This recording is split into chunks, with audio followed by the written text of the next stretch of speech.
विधायक कुशवाहा ने पत्रकारों से चर्चा करते हुए कहा कि भारतीय जनता पार्टी की सरकार विकास के लिए संवेदनशील है। भिंड के विकास में कोई कसर नहीं छोड़ेंगे। जनता ने जिस उम्मीद के साथ मुझे जनसेवा की जिम्मेदारी सौंपी है, जिसके लिए मैं हमेशा जनता के बीच रहकर और उनकी समस्याओं का समाधान करना ही मेरी पहली प्राथमिकता है। मान और सम्मान हमेशा बनाए रखूंगा और भी भिंड शहर को विकास के लिए केंद्र और राज्य सरकार की योजनाओं के माध्यम से आत्मनिर्भर बनाने के लिए कार्य करेंगे।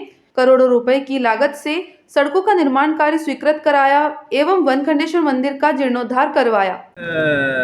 कल 48 घंटे के बाद हम नव वर्ष में प्रवेश कर जाएंगे, तो जो 2022 के वर्ष की जो हमारी उपलब्धियां थी और आने वाले वर्ष में जो हमारे संकल्प हैं उसके बारे में अवगत कराने के लिए आप सबको आमंत्रित किया था।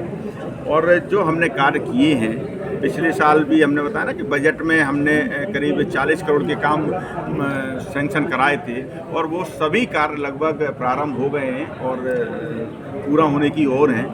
और इस साल भी बजट में जो अभी अनुपूरक बजट आया है उस पे भी हमने बहुत सारे काम अपने क्षेत्र के जुड़वाए हैं, सैंक्शन किए हैं। उसके लिए माननीय मुख्यमंत्री जी को मैं बहुत बहुत धन्यवाद आपके माध्यम से देना चाहते हैं कि उन्होंने भिंड को बहुत ज़्यादा प्राथमिकता के साथ सारे कार्य हमारे स्वीकृत किए।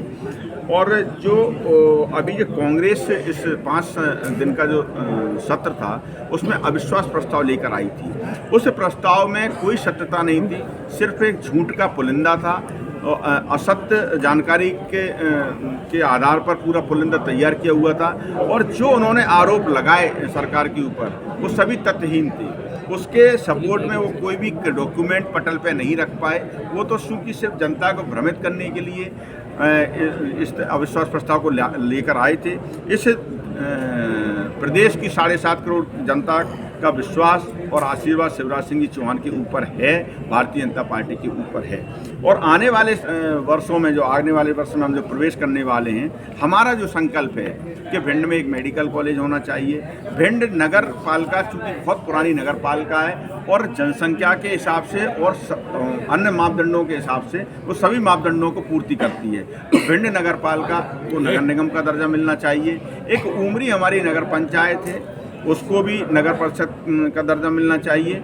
और एक बहुत बड़ा क्षेत्र चूँकि नएगांव तरफ वहाँ एक महाविद्यालय की, शासकीय महाविद्यालय की मांग बहुत वर्षों से चली आ रही है। हमारा प्रयास रहेगा कि वहाँ एक महाविद्यालय की स्थापना हो जाए। CM राइज स्कूल बनने वाला है और चंबल कॉलोनी में रीडेंसिफिकेशन की अपनी मां के निधन के ठीक 4 घंटे बाद अपने काम पे लौट गए, लेकिन जो मध्य प्रदेश सरकार के मंत्री हैं ज़्यादातर 3 तारीख तक छुट्टी पे ही हैं। नहीं, अब ये तो मुझे लगता जो जानकारी नहीं है, लेकिन ये बात बिल्कुल आप सही कह रहे हैं कि देश को ऐसा प्रधानमंत्री मिल नहीं सकता है। माननीय नरेंद्र मोदी जी की माता जी का आज निधन हुआ और 2 घंटे के बाद वो अपने काम में लग गए। निश्चित तौर पर हमारे लिए बहुत गर्व की बात है कि हमको ऐसा प्रधानमंत्री। लेकिन बात तो यही है ना कि चुनावी साल है, ऐसे में जहाँ PM अपने काम को लेकर इतने सजग हैं, लेकिन हमारे यहाँ के मंत्री वगैरह सब छुट्टियाँ मनाने जा रहे हैं। हाँ, सभी लोग मुझे लगता है अपने अपने काम में लगे होंगे, अब जहाँ भी होंगे अपना काम ही कर रहे होंगे। भिंड से श्याम सुंदर उपाध्याय की रिपोर्ट।